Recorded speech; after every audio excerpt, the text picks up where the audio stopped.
In a tragic development, the latest count is showing at least 51 people, including 15 children, are dead after devastating flash floods tore through central Texas on July 4th. More than 24 people from a children's summer camp in Kerr County remain missing. The Guadalupe River surged an estimated 29 feet in just 45 minutes, catching families completely off guard in the middle of the night. But while we obviously have no control over the weather, we do have control over the systems that monitor it. But those systems weren't in play in Texas. Kerr County Judge Rob Kelly stated that no one knew this kind of flood was coming and noted that the state did not have any warning system in place for major flooding events. Multiple witnesses said no advance warning was given. None. And you might be thinking, how is that possible? How do 51 people die in the year 2025 from flooding with zero warning? Here's how. Donald Trump gutted the very agencies whose job it is to give that exact kind of warning and keep us safe. Since Trump took office, the National Weather Service has experienced significant staff reductions. After the NWS's first wave of firings and early retirements under the Trump administration, staffing at the service's 122 field offices across the country have dropped to a 19% vacancy rate. 19%! The office is also without two of its top managers, including one position known as Warning Coordination Meteorologist. The person in that role is responsible for improving public awareness around severe weather warnings, including flash flood warnings. Seems kind of important in retrospect, huh? In other words, Trump fires the people whose literal job is coordinating weather warnings and then acts surprised when people don't get warned about deadly floods.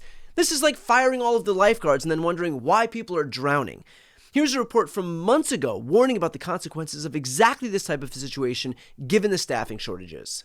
Days out from what's forecast to be an above-normal hurricane season, scientists across the country are sounding the alarm over critical staffing shortages. Inside the National Oceanic and Atmospheric Administration, officials are scrambling to fill more than 150 critical National Weather Service roles, left vacant after sweeping cuts from the Trump administration. Overall, the service has lost 600 of its 4,000 employees since January. 5 former NWS directors calling it their worst nightmare in an open letter earlier this month, predicting understaffing could lead to needless loss of life. In other words, there was clear notice that this was going to happen. And yet, did that stop the mass firings? Clearly not. In fact, Department of Homeland Security Secretary Kristi Noem took some time off from dressing up as Ice Barbie and Safari Barbie and Prison Warden Barbie and Forging the Rio Grande Barbie to offer up this word salad in response to the failure of the systems to alert people. I got updates at 7 o'clock. First one I heard. And I've heard updates throughout the week, but not before 7 o'clock in the morning. Wasn't that a fundamental failure of the federal government's responsibility to keep us safe? Well, you know, my background is before I was in the secretary position here under the Trump administration, I was governor of South Dakota and served in Congress for 8 years before I was governor. And so I will tell you that for decades, for years, everybody knows that the weather is extremely difficult to predict, but also that the National Weather Service over the years at times has done well, and at times we have all wanted more time and more warning and more alerts and more notification.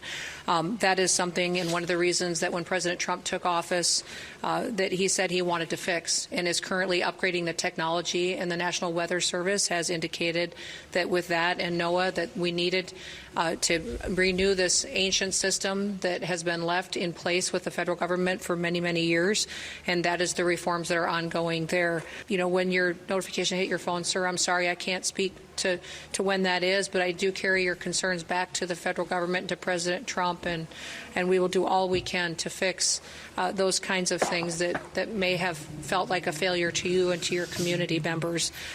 But we know that everybody wants more warning time, and that's why we're working to upgrade the technologies that have been neglected by far too long to make sure that families have as much advanced notice as possible. All that word salad, she might consider dressing up as a chef when she's looking for her next outfit.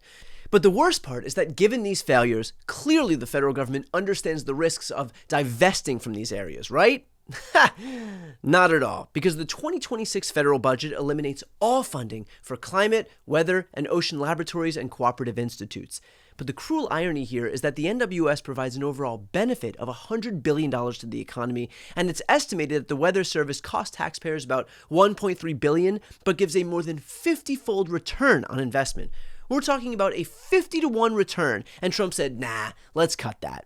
In fact, here's Noem discussing FEMA, the agency that she and Trump are looking to eliminate. department, what can be utilized, and of course FEMA is standing at an enhanced level right now, which means that they are plugged in to the State Operations Center.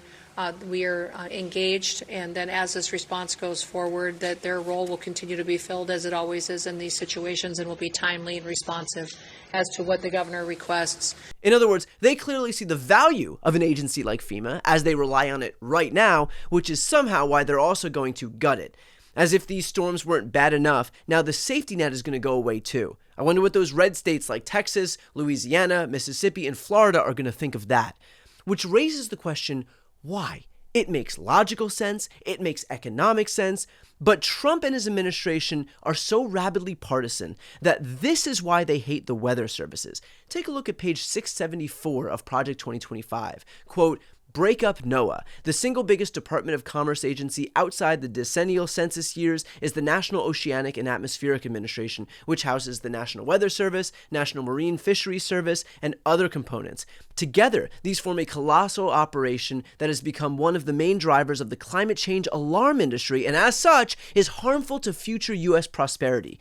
This industry's mission emphasis on prediction and management seem designed around the fatal conceit of planning for the unplannable. This is not to say NOAA is useless, but its current organization corrupts its useful functions. It should be broken up and downsized.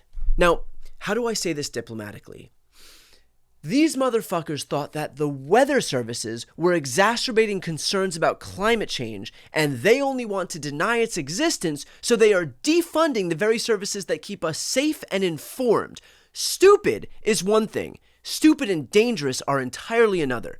So when Donald Trump inevitably shows up in Texas for his look at me photo op to swoop in like a white knight, remember that those 51 people, including 15 children and counting, did not have to die.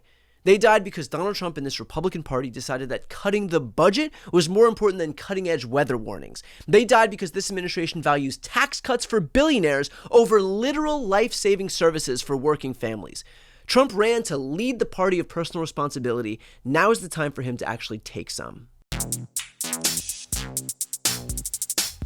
Before you go, if you enjoyed this content and you want to see more and support independent media, please follow this Facebook page. But second, the reality is that we are now in a political environment where this administration can lean on any of the social media platforms to suppress certain voices if they don't like critical coverage. That means my longevity here is in the hands of a few tech billionaires who are already making it clear that they are willing to cater to this administration.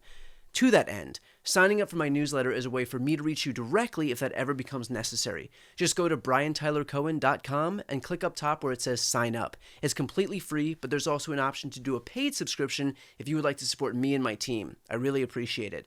Thanks so much for watching.